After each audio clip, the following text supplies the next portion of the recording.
함께 우리 신앙을 고백하시겠습니다. 나는 전능하신 아버지 하나님 천지의 창조주를 믿습니다. 나는 그의 유일하신 아들 우리 주 예수 그리스도를 믿습니다. 그는 성령으로 잉태되어 동정녀 마리아에게서 나시고 본디오 빌라도에게 고난을 받아 십자가에 못 박혀 죽으시고 장사된 지 사흘 만에 죽은 자 가운데서 다시 살아나셨으며 하늘에 오르시어 전능하신 아버지 하나님 우편에 앉아 계시다가 거기로부터 살아있는 자와 죽은 자를 심판하러 오십니다. 나는 성령을 믿으며 거룩한 공교회와 성도의 교제와 죄를 용서받는 것과 몸의 부활과 영생을 믿습니다. 아멘. 찬송가 550장을 찬양하시겠습니다. 550장입니다.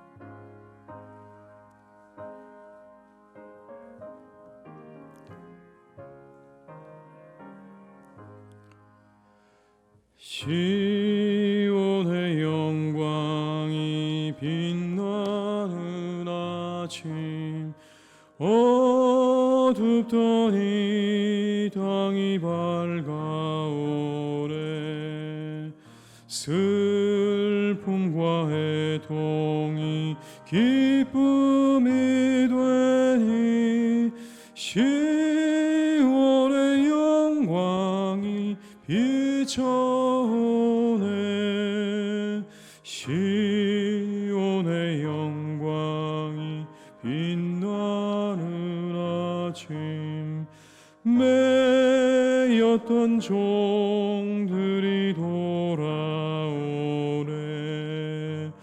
오래전 선지자 꿈꾸던 복을 만민이 다 같이 누리겠네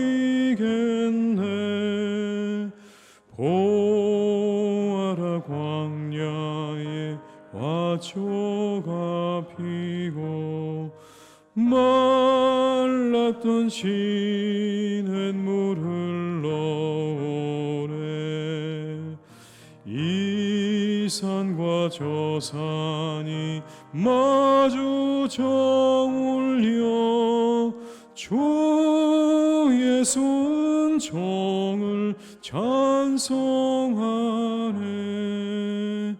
땅들아 바다야 많은 섬들아 찬양을 주님께 드리어라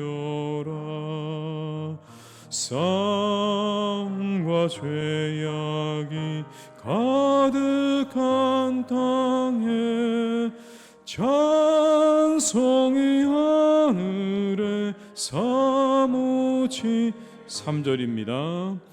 보아라 광야에 화초가 피고 말랐던 시냇물 흘러오네 이 산과 저 산이 마주 저울려 주 예수 은총을 찬송하네 땅들아 바다여 많은 섬들아 찬양을 주님께 드리어라 싸움과 죄악이 가득한 땅에 찬송이 하늘에 사무치네 아멘.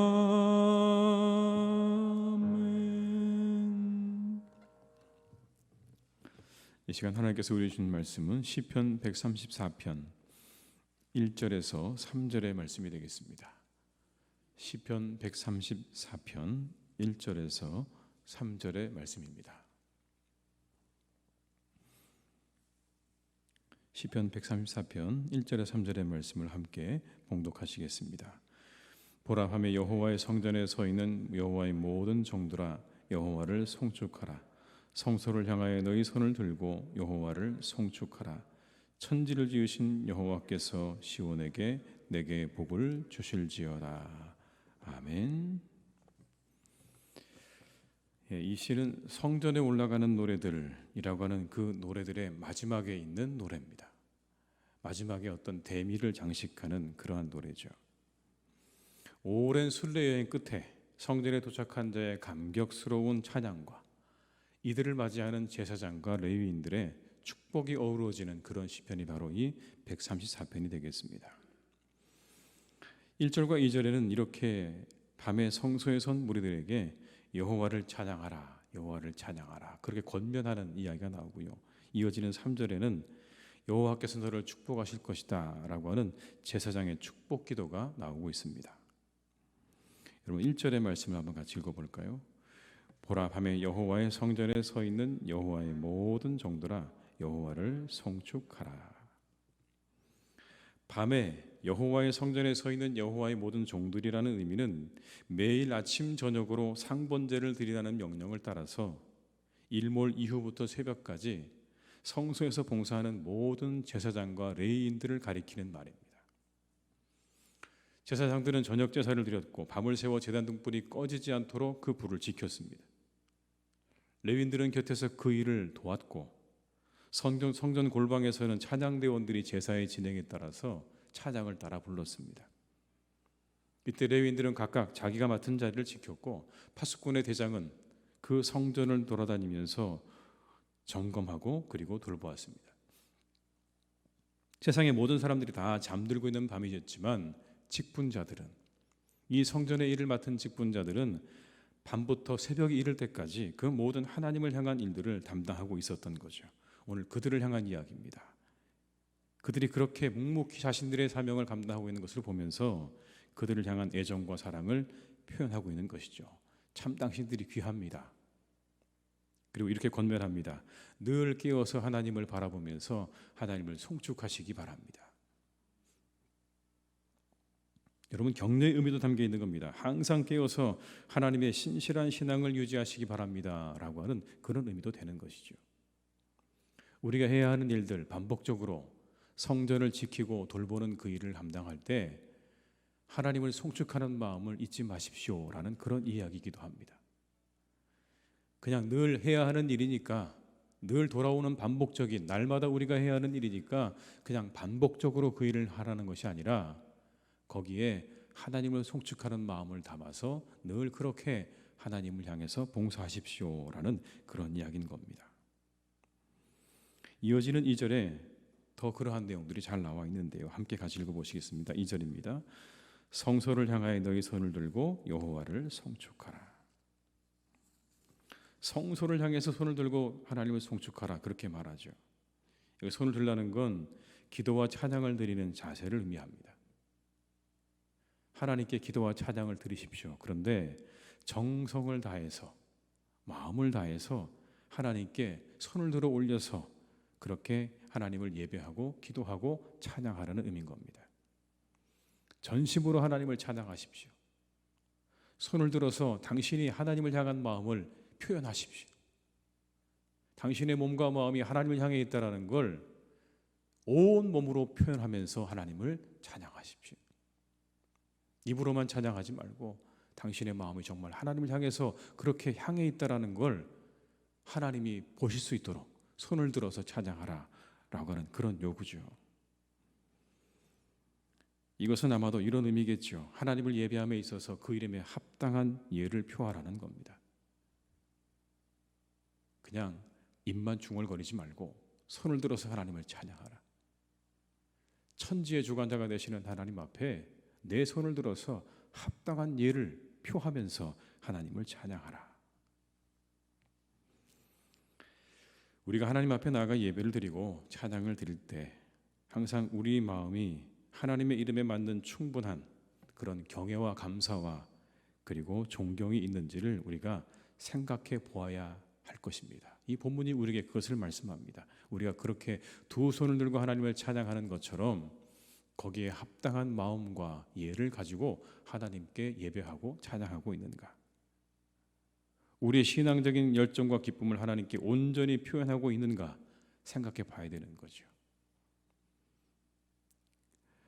이런 면에서 여러분, 우리가 이따금 우리가 함께 예배하는 가운데 누군가 아멘이라고 정말 마음에서 우러나는 그런 아멘을 한다면 그건 하나님께서 보시기에 합당한 예일 것입니다. 어떤 분이 찬양을 하는데 정말 마음 가운데 감동이 되어서 하나님을 향해서 손을 들고 찬양한다면 그것도 합당한 예일 것입니다. 우리 누구도 그것을 막을 수 없습니다. 오늘 오히려 성경은 우리에게 말씀합니다. 손을 들고 하나님을 찬양하라고요. 우리가 우리의 몸과 마음으로 하나님을 향한 마음을 표현하는 것, 그건 어느 것이든지 가능하다고 성경은 말씀하고 있습니다. 오히려 우리의 예배가 구색 맞추기에 급급한 예배가 아닌지 생각해 봐야 합니다. 그냥 예배를 드리고 있는 거죠. 아예 예배드리지 않고 찬양하지 않는 것보다는 훨씬 더 귀한 일이지만 그것으로 만족하지 말라고 말씀합니다. 만약 그렇게 되면 마당만 밟는 행위일 수도 있다는 거예요. 습관적으로 그냥 이곳에 와서 시간이 되었으니 와서 순서에 따라서 우리의 모든 것들을 하지만, 그러나 거기에 오늘 이 시편에 나오는 것처럼 하나님께 손을 들고 찬양하는 그런 찬양, 정말 하나님께서 내 주가 되신다는 그런 믿음의 고백을 담은 찬양과 신실한 하나님을 향한 예배가 없다면 그것은 아마도 성전 뜰만 밟고 가는 것과 다르지 않다라는 것입니다. 사랑하는 우리 교우들 한 분 한 분께서 늘 하나님의 이름에 합당한 온전한 찬양과 예배를 올려드리는 그 일에 힘쓰시기를 주님의 이름으로 축복합니다. 날마다 이곳에서 드려지는 여러분의 모든 예배가 하나님 보시기에 하나님께서 받으실 만한 예배가 되시면 좋겠어요. 우리가 이곳에 오셔서 가장 먼저 점검해야 되는 건 우리의 마음입니다. 내가 정말 하나님을 향해서 신실한 믿음과 의지하는 마음으로 이 자리에 앉아 계셔야 되는 거예요. 하나님께서 보시는 건 그게 아닐까요? 우리가 아무리 아름다운 목소리로 노래를 하고 박자에 맞추어서 음표에 맞추어서 노래를 잘 부른다고 해도 거기에 우리의 믿음을 담은 고백과 하나님을 향한 그런 믿음의 고백이 없다면 하나님께서 그 찬양을 받으시겠습니까? 오히려 박자도 틀리고 음정도 틀리고 그리고 저게 노래인가 생각이 들지 모르지만 그러나 내 나름의 최선을 다하는 하나님을 향한 마음을 가지고 찬양한다면 오히려 그게 더 하나님께서 받으실 만한 합당한 찬양과 예배일 것입니다. 우리의 마음을 다해서 늘 주님께 예배하라고 하는 그 말씀을 기억하시기를 주님의 이름으로 축원합니다. 그 사람에게 복이 임한다고 말씀하세요. 그렇게 하나님을 향해서 송축하고 예배하라고 하는 그들을 향해서 오늘 3절에 이렇게 말씀합니다. 함께 읽겠습니다. 천지를 지으신 여호와께서 시온에서 내게 복을 주실지어다. 하나님께서 너희에게 복을 주실지어다. 이게 제사장과 레위인들이 그들을 향해서 주는 축복입니다. 하나님이 너희들에게 축복을 주실 겁니다. 어떤 하나님이십니까? 천지를 지으신 하나님. 이 천지를 지으신 하나님, 능치 못하심이 없는 거죠. 그 하나님의 축복과 그 모든 은혜는요, 측량할 수 없다는 이야기입니다. 감히 우리가 그 하나님의 은혜와 능력을 측량할 수 없다. 왜? 천지를 지으신 하나님이기 때문에 그분 앞에 불가능한 것이 없다. 그런데 한 가지 여러분, 그렇게 하나님께서는 모든 것을 가능하신데 축복의 장소를 한정하고 계세요. 어디에서 은혜의 축복을 받는다고요? 시온에서 축복을 받는다. 시온에서 축복을 받는다. 하나님께서 거하시는 예루살렘의 성소만이 하나님을 만날 수 있었고 그분으로부터 복을 받는 유일한 장소인 겁니다. 그래서 이스라엘은 예루살렘으로 올라가야 했던 거예요. 순례자의 노래를 부르면서 하나님 향해 나아갔던 이유가 거기가 하나님께서 축복을 약속하신 장소이기 때문에, 시온이. 그 고생스러운 여정의 끝에 하나님의 축복이 기다리고 있었기 때문에 그들은 그 어려운 여정을, 그 수고스러운 여정을 감당해야만 했던 것입니다. 하지만 예루살렘의 성소는 무너졌고 이제 그 영적 의미도 다 상실되었습니다. 그러나 하나님께서 예루살렘의 불완전한 성소 대신에 우리에게 온전한 하나님을 만나고 크신 은혜를 누릴 수 있는 새로운 성소를 허락해 주셨죠. 바로 예수 그리스도이십니다. 이전에 장소적인 개념에서 그 지역을 의미했다고 하면 이제는 그리스도 안에서 우리가 복을 얻는 거죠. 얼마나 큰 축복입니까? 우리가 그리스도 안에서 구원을 얻었잖아요. 오직 그분을 통해서만 우리가 구원을 받잖아요. 새로운 시온이죠. 우리가 축복을 얻고 경험하는 유일한 통로가 되시는 바로 그 새로운 성소이신 예수 그리스도를 우리에게 허락하신 겁니다. 우리가 그분 안에서 위로를 얻고 그리고 힘을 얻고 갈 길을 알게 됩니다. 천지를 지으신 능력으로 우리를 새롭게 하시는 그 은혜를 경험하게 됩니다. 여러분, 베드로를 보십시오. 바울을 보십시오. 그들은 새롭게 되었습니다. 그리스도 안에서 새롭게 되었습니다. 스스로 새롭게 된 것이 아니라 우리의 유일한 복의 근원이 되시는 그리스도 안에서 그들은 완전히 새로운 사람들이 되었죠. 열심히 야망을 쫓아 살아가던 그들이 복음을 위해 죽는 삶을 선택하게 되었어요. 다른 사람들에게 복음을 전하는 그 일에 자신의 목숨을 내어놓는 사람으로 변화되었습니다. 여러분, 이게 축복이 아닐까요? 이게 축복이죠. 그 주님 만나서 인생의 새로움을 경험하는 이것이야말로 축복입니다. 그런 축복들을 경험하시기를 주님의 이름으로 축복합니다. 만물을 새롭게 하시는 능력으로 우리가 새로워지는 은혜를 경험할 수 있으시기 바라요. 성경은 이렇게 말씀합니다. 그리스도 안에 거할 때 그런 은혜가 있을 것이다. 이스라엘 백성들이 시온에서 하나님께 축복을 받았다면 이제 신약을 살고 있는 우리는 그리스도 안에서 이와 같은 은혜와 축복을 얻게 될 것입니다. 요한복음 15장 5절의 말씀을 제가 읽어드리겠습니다. 나는 포도나무여 너희는 가지라. 그가 내 안에 내가 그 안에 거하면 사람이 열매를 많이 맺나니 나를 떠나서는 너희가 아무것도 할 수 없습니다. 나는 포도나무여 너희는 가지라. 그가 내 안에 내가 그 안에 거하면 사람이 열매를 많이 맺는다라고 말씀하십니다. 우리의 성소가 되시는 그리스도 안에 거하시면서 많은 열매를 맺는 삶을 살아가시기를 주님의 이름으로 축원합니다. 기도하시겠습니다. 아버지 하나님, 참으로 우리 하나님은 위대하시고 우리 하나님은 놀라우신 분이십니다. 우리에게 진정한 축복의 통로가 되시는 예수 그리스도를 허락해 주셨습니다. 우리가 주님을 통해 구원을 받았습니다. 아무 공로 없는, 아무 자격 없는 우리 모두가 그리스도를 통하여 구원을 얻게 되었습니다. 그 주님을 통하여 위로를 받았습니다. 그 주님을 통하여 소망을 얻게 되었습니다. 천국을 소망하고 부활을 소망하게 되었습니다. 그 주님을 통하여 놀라운 새롭게 되어지는 은혜를 경험하게 되었습니다. 야망을 다 내려놓고 주님의 손에 붙들린 바 되어져서 그 인생이 복음을 위하여 다른 사람들을 위하여 귀하게 쓰임받는 그런 은혜를 경험하였습니다. 이것이 하나님 축복이 아니고 무엇이겠습니까? 하나님, 우리가 우리의 삶을 잘 돌아보게 하시옵소서. 우리가 예수님을 믿고 얼마나 많은 축복과 은혜를 받고 그리고 누리고 있는지, 이 일이 얼마나 감사하고 복된 일인지 우리가 잘 돌아보게 하시고, 하나님, 우리가 날마다 드려지는 예배 가운데 합당한 예와 합당한 마음으로 주님께 예배하는 우리 모두가 다 되게 하여 주시옵소서. 우리의 마음과 정성을 다해 주님을 찬양하게 하시고, 우리의 손을 들어 주님을 찬양하게 하시고, 아멘으로 주님께 화답하게 하시고, 우리의 몸과 마음과 정성을 다해 하나님 앞에 예배하고 송축하는 우리 모든 교우들이 다 되게 하여 주시옵소서. 손을 들어 송축하라. 마음과 뜻을 다해 하나님을 찬양하라. 하나님, 우리가 이 말씀들을 따라서 주님 앞에 주님께서 기뻐하시는 열매를 날마다 드리며 살아가는 복된 우리의 성도님들 다 되게 하여 주시옵소서. 하나님, 우리 교회가 그런 교회가 되게 하시니 감사합니다. 날마다 우리를 통해서 하나님 앞에 향기로운 제사가 올려지게 하시니 감사합니다. 주님께서 받으실 만한 예배가 드려지게 하시니 감사합니다.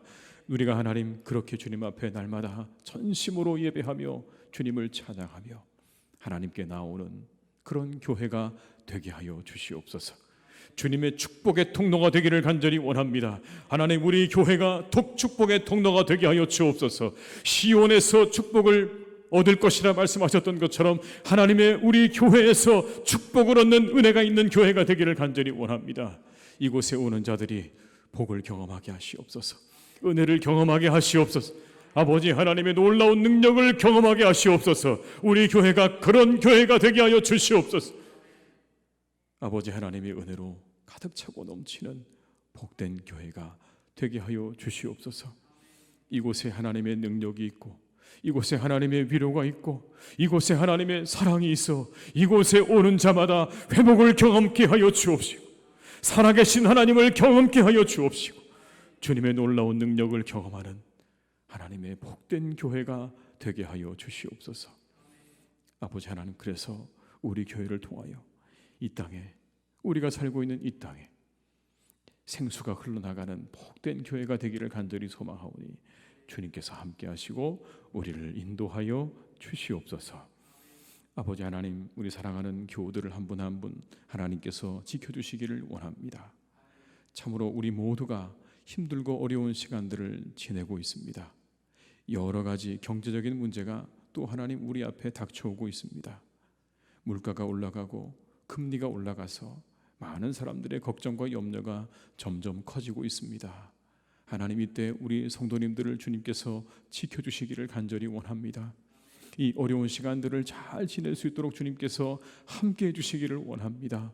주님 도와주시고 아버지 하나님께서 함께 하셔서 이 시간들을 하나님의 은혜 가운데 잘 지낼 수 있도록 주님께서 돌보아 주시고 그 모든 일을 이루어 주시고 형통하게 하시고 어려움 당하지 않도록 하나님께서 지키시고 돌보아 주시옵소서. 하나님, 그래서 우리 모든 교우들의 가정과 삶이 늘 평안할 수 있기를 간절히 기도하오니 주님께서 오늘도 함께 하시고 이 어려운 때에 더욱더 주님의 은혜 가운데 우리 사랑하는 교우들의 가정을 축복하여 주시옵소서. 아버지 하나님, 또한 기도합니다. 지금도 하나님 병상에서 회복을 위해 기도하고 있는 많은 분들이 있고, 그리고 치료받고 회복을 기다리고 있는 많은 분들이 있습니다. 하나님, 그들과 함께 해주시기를 간절히 원합니다. 그들을 일으켜 주시기를 간절히 원합니다. 주님의 능력으로 일으켜 주시옵소서. 주님의 권능의 손으로 붙잡아 일으켜 주시옵소서. 그들의 영혼을 일으켜 주시옵시고 그들의 육신을 하나님께서 새롭게 하셔서 주님의 놀라운 권능을 경험하는 은혜가 우리 모든 환우들에게 있게 하여 주시옵소서. 어려움을 당한 가정들이 있습니까? 하나님, 그들의 마음을 살펴주시고 그들의 마음을 위로해 주시고 하나님께서 그 모든 어려움들이 속히 지나갈 수 있도록 함께해 주시옵소서. 아버지 하나님, 이 땅에 있는 많은 교회들을 주님께서 인도해 주시기를 원합니다. 하나님의 교회가 든든하게 세워져가는 은혜와 역사가 있기를 간절히 원합니다. 이 땅의 교회들이 그 역할을 잘 감당케 하여 주시옵소서. 빛과 소금의 역할을 감당케 하시고 하나님의 그리스도의 몸으로서 이 세상의 구원을 위해서, 그리고 이 세상의 복음을 위해서 부름받은 하나님의 교회들이 그 역할을 잘 감당할 수 있도록 주님 도와주시옵소서. 이 어려운 시간들을 잘 이기고 나아갈 수 있도록 하나님께서 은혜를 베풀어 주옵시고 우리가 이 시간들을 통해서 더욱더 새로워지고 거듭나는 복된 시간들로 주님께서 인도해 주시옵소서. 하나님, 온 세상에 흩어져 있는 선교사님들을 하나님께서 기억해 주시옵소서. 어느 곳에 계시든지 항상 그 모든 사역 잘 감당하기에 부족함이 없는 성령의 충만함을 더하여 주옵시고 가정을 지켜 주옵시고 사역을 하나님께서 지키시고 인도하여 주시옵소서. 특별히 하나님, 우리 이재한 선교사님, 정태일 선교사님 하나님께서 지켜주셔서 두 분의 그 모든 사역 가운데 하나님의 은혜가 충만할 수 있도록 주님 인도하여 주시옵소서. 아버지 하나님, 오늘은 우리나라에 전쟁이 있었던 날입니다. 하나님, 우리나라를 오늘까지 하나님께서 지켜주셨습니다. 하나님의 은혜가 아니고서는 설 수 없었는데 하나님의 은혜가 있어 이 나라가 오늘까지 이렇게 지켜지고 온 세상의 사람들 가운데 높아지는 은혜를 우리로 하여금 보게 하시니 참으로 감사를 드립니다. 이 모두가 하나님의 은혜입니다. 하나님이 도우셨습니다. 여기까지 도우셨습니다. 이제 하나님, 이 땅에 갈라진 이 땅을 하나님 온전히 하나 되게 하여 주옵시고 저 북녘의 악한 정권을 하나님께서 이제 멈추게 하여 주옵시고 이제 이 땅과 저 땅이 하나 되어지는 은혜와 축복도 허락하여 주시옵소서. 우리나라가 더욱더 하나님 보시기에 아름답게 세워져가는 귀한 나라가 될 수 있도록 인도해 주시기를 간절히 원하오니 주여 우리나라를 더욱 축복하여 주시옵소서. 모든 것을 주님께 의탁드립니다. 우리와 함께 하시기를 간절히 원하옵고 예수님의 이름으로 기도드립니다. 아멘. 각자의 자리에서 계속 기도하시겠습니다.